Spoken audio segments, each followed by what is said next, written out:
ओम श्री वेंकटेश्वराय नमः। आज के वीडियो में तिरुमला में बढ़ते रश के बारे में जानेंगे, साथ ही ऑफलाइन काउंटर्स के टाइम हर दिन बदल रहे हैं उसके बारे में जानेंगे। कौन कौन से टिकट्स कौन कौन से काउंटर्स में मिल रहे हैं उसके बारे में भी जानेंगे। साथ ही संस्थान के क्या एक्स्ट्रा अरेंजमेंट्स है समर वेकेशन को लेकर, और क्या आगे आने वाले दिनों में ऑफलाइन टिकट्स को कैंसिल किया जा सकता है उसके बारे में भी जानेंगे। तो अंत तक बने रहें, और अगर आपको ये वीडियो अच्छा लगे तो लाइक, शेयर एंड सब्सक्राइब जरूर करें। सबसे पहले जान लेते हैं कि तिरुमला में प्रेजेंट रश की सिचुएशन क्या है। तिरुमला में अभी भारी रश देखा जा रहा है। ये रश खास कर समर वेकेशंस की वजह से है, और साथ ही वीकेंड्स यानी फ्राइडे, सैटरडे और संडे ये रश बहुत ज्यादा देखा जा रहा है। अभी की जो स्थिति है वो 10 घंटे लग रहे हैं दर्शन के लिए उन भक्तों का जिनके पास कोई भी दर्शन टिकट्स नहीं है। यानी जो भक्त डायरेक्टली क्यू लाइन में लग कर दर्शन कर रहे हैं उन्हें 10 घंटे लग रहे हैं। इसके साथ साथ ऑफलाइन टिकट्स की परिस्थिति की बात की जाए तो ऑफलाइन टिकट्स बहुत सारे भक्तों को पता है, लेकिन जिन भक्तों को नहीं पता उन्हें बता दें कि तिरुपति में ही ऑफलाइन टिकट्स मिलते हैं। इन ऑफलाइन टिकट्स को स्लॉटेड सर्वदर्शन टिकट यानी SSD टिकट्स कहा जाता है। ये बिल्कुल फ्री टिकट्स होते हैं और इसमें एक स्लॉट दिया जाता है, एक टाइम दिया जाता है। उस टाइम स्लॉट के 1 घंटे पहले तक आपको तिरुमला पहुंचना पड़ता है। तिरुपति से तिरुमला घाट रोड के रास्ते आपको जाना होता है। लगभग 40 to 45 मिनट्स में आप तिरुमला पहुंच जाते हैं। तो यहाँ पर ऑफलाइन टिकट्स लेने का फायदा ये होता है कि एक टाइम मेंशन किया रहता है और लगभग 5 से 6 घंटे में दर्शन हो जाते हैं। लेकिन अगर आप बिना कोई टिकट के डायरेक्टली जा रहे हैं तो 10 घंटे पार हो जाते हैं दर्शन के लिए। तो मैक्सिमम ऑफलाइन टिकट्स ले ले अगर आपके पास ऑनलाइन टिकट्स नहीं है। याद रहे ये भी बिल्कुल फ्री टिकट्स है, लेकिन ये टिकट अगले दिन के लिए मिलते हैं। यानी जिस दिन भी आपको टिकट मिलता है उस दिन का दर्शन नहीं मिलता है। वो जो टिकट आपको मिला है उसका अगले दिन का स्लॉट टाइम आपको मेंशन किया हुआ रहता है। तो एक दिन आपको तिरुपति में स्पेंड करना पड़ता है अगर आपके पास कोई भी अकोमोडेशन नहीं है। तो बहुत सारे ऑप्शंस तिरुपति में ऑफलाइन में अवेलेबल है रूम्स को लेकर। अगर आपके पास कोई भी ऑनलाइन बुकिंग नहीं है तो बहुत सारे बजट होटल्स हैं, साथ ही फ्री लॉकर फैसिलिटीज है। सभी की वीडियोस मैंने ऑलरेडी बनाई है, लिंक आपको डिस्क्रिप्शन बॉक्स में मिल जाएगा। तो यहाँ पर बता दे जो ऑफलाइन काउंटर्स है जो कि तिरुपति में है, 3 ऑफलाइन काउंटर्स है। सबसे पहला विष्णु निवासम जो कि तिरुपति रेलवे स्टेशन के एकदम ऑपोजिट में है। तो जो लोग ट्रेन से आ रहे हैं सबसे पहले विष्णु निवासम में ट्राई कर ले। ये जो ऑफलाइन काउंटर्स है हर दिन अलग अलग टाइम पे खुल रहे हैं। अगर रश ज्यादा है तो अर्ली मॉर्निंग सुबह 3 बजे भी काउंटर्स खुल जा रहे हैं। लोग रात 12 बजे से ही लाइन में लग रहे हैं, और जब रश कम हो जाता है तब सुबह 5 बजे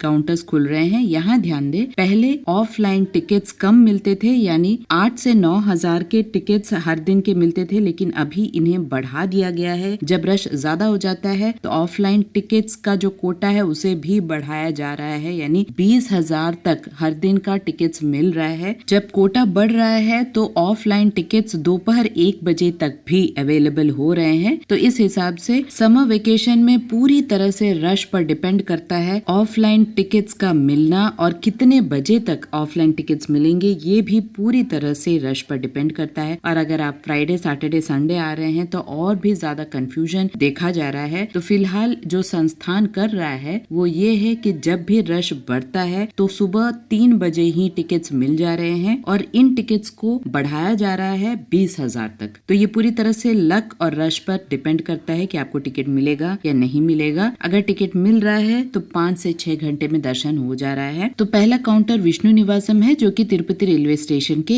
एकदम ऑपोजिट है, और स्टेशन के अंदर से भी आप जा सकते हैं। इसके साथ साथ दूसरा जो काउंटर है वो है श्रीनिवासम कॉम्प्लेक्स जो कि तिरुपति RTC बस स्टैंड के पास में है। यहाँ पर भी वही सिस्टम है, SSD टोकन्स मिलते हैं। यहाँ पर भी सभी को लाइन में लगना पड़ता है। एक पर्सन को एक ही टिकट मिलता है। आधार कार्ड मैंडेटरी है। 12 साल से कम उम्र के बच्चों का कोई भी दर्शन टिकट नहीं होता है, न ऑनलाइन में न ऑफलाइन में। आप उन्हें डायरेक्टली ले जा सकते हैं। आप चाहें तो उनका स्कूल ID कार्ड कैरी कर सकते हैं अगर उनके पास आधार कार्ड नहीं है। इसके साथ साथ भूदेवी कॉम्प्लेक्स भी तिरुपति में ही है, जहाँ पर भी आपको SSD टिकट्स मिलता है। Bhudevi complex Alipiri bus stand के पास में है। यहाँ बता दे SSD टोकन के साथ साथ भूदेवी कॉम्प्लेक्स में दिव्य दर्शन टिकट्स भी मिलते हैं जो कि एक्सक्लूसिवली सिर्फ श्रीवारी मेट्टू मार्गम के लिए हैं। यानी आप इन दिव्य दर्शन टिकट को लेकर सिर्फ श्रीवारी मेट्टू मार्गम से जा सकते हैं। घाट रोड के मार्ग से या अलिपिरी मेट्टू मार्गम से नहीं जा सकते हैं, क्योंकि इन टिकट्स को लेकर आपको श्रीवारी मेट्टू मार्गम के बीच रास्ते में आपको टिकट्स को स्कैन कराना पड़ता है। जब तक आप टिकट को स्कैन नहीं कराते हैं तब तक टिकट की वैलिडिटी नहीं होती है। तो इसीलिए श्रीवारी मिट्टू मार्गम के लिए एक्सक्लूसिव टिकट्स दिव्य दर्शन के अगले दिन के लिए ही मिलते हैं, लेकिन 2000 के लगभग ये टिकट्स मिल रहे हैं और ये टिकट कंपैरेटिवली SSD टोकन से जल्दी खत्म हो रहे हैं क्योंकि अभी रश बहुत ज्यादा है। दोनों चल के जाने वाले मार्गों में भारी रश देखी जा रही है। बहुत सारे लोग मन्नत मांगते हैं, इसीलिए जो एग्जाम्स खत्म होने के बाद ये मन्नत बहुत सारे भक्त पूरा कर रहे हैं और ज्यादातर लोग चल के जाने वाला मन्नत मांगते हैं। तो दोनों चल के जाने वाले मार्गों में बहुत ही ज्यादा रश देखा जा रहा है। अगर आपको अलिपिरी मिट्टू मार्गम से जाना है तो कोई स्पेसिफिक टिकट की आवश्यकता नहीं है, कोई भी टिकट के साथ आप जा सकते हैं। वैसे ही अगर घाट रोड के मार्ग से जाना है तो भी कोई भी स्पेसिफिक टिकट नहीं है। यहाँ ध्यान दे, घाट रोड का भी टाइम होता है। घाट रोड रात 12 बजे से सुबह 3 बजे तक बंद रहता है, बाकी टाइम ट्रांसपोर्टेशन अवेलेबल है, इसमें कोई भी दिक्कत वाली बात नहीं है। अलिपिरी मिट्टू मार्गम सुबह 5:30 बजे से रात 9 बजे तक खुला रहता है और श्रीवारी मिट्टू मार्गम सुबह 6 बजे से शाम 6 बजे तक खुला रहता है। दोनों मिट्टू मार्गम में यानी दोनों चल के जाने वाले मार्गों में 12 साल से कम उम्र के बच्चों को सिर्फ दोपहर 2 बजे तक ही एंट्री है, इस बात की जानकारी रखें। और याद रहे, अगर बहुत छोटे बच्चे हैं तो चल के जाने वाले मार्गों में थोड़ी दिक्कत का सामना आपको करना पड़ सकता है। अभी की जो स्थिति है, संस्थान गर्मी को ध्यान में रखकर ऑफलाइन टिकट्स को हो सकता है जल्द ही बंद कर दे और सिर्फ डायरेक्ट दर्शन के लिए ही अलाउ करे, लेकिन अभी तक कोई भी ऑफिशियल कंफर्मेशन नहीं आया है। हो सकता है मई 2nd वीक तक ऑफिशियल कंफर्मेशन आ जाए क्योंकि बहुत ज्यादा रश देखा जा रहा है और लोगों को क्यू लाइंस में बहुत ज्यादा वेट करना पड़ रहा है। अभी की जो स्थिति है, ऑफलाइन टिकट्स मिल रहे हैं और साथ ही VIP ब्रेक दर्शन को भी कैंसिल नहीं किया गया है। VIP ब्रेक दर्शन और लेटर्स के द्वारा जो दर्शन हो रहा है उसमें अभी कोई भी रोक टोक नहीं देखा जा रहा है। इसके साथ साथ संस्थान अपनी तरफ से पूरी कोशिश कर रहा है। बहुत सारे जगह में मेडिकल फैसिलिटीज अवेल किए जा रहे हैं, छाछ पानी सभी कुछ व्यवस्थित तरह से प्रोवाइड किया जा रहा है। सैनिटेशन का ख्याल रखा जा रहा है, मोबाइल मेडिकल फैसिलिटीज भी दी जा रही हैं। इसके साथ साथ एकोमोडेशन तिरुमला में लिमिटेड है, तो अगर आपको तिरुमला में एकोमोडेशन नहीं मिल रहा है तो फ्री लॉकर फैसिलिटीज आप यूज कर सकते हैं। 5 फ्री लॉकर फैसिलिटीज है। कौन कौन से फ्री लॉकर फैसिलिटीज है उसके बारे में विस्तार से मैंने ऑलरेडी वीडियो बनाया है, उसका भी लिंक आपको डिस्क्रिप्शन बॉक्स में मिल जाएगा। आशा करती हूँ सारे इन्फॉर्मेशन आपके लिए इन्फॉर्मेटिव रहा होगा। अगर आपको इन्फॉर्मेशन अच्छे लगे तो लाइक शेयर एंड सब्सक्राइब जरूर कीजिएगा। ओम श्री वेंकटेश्वराय नमः।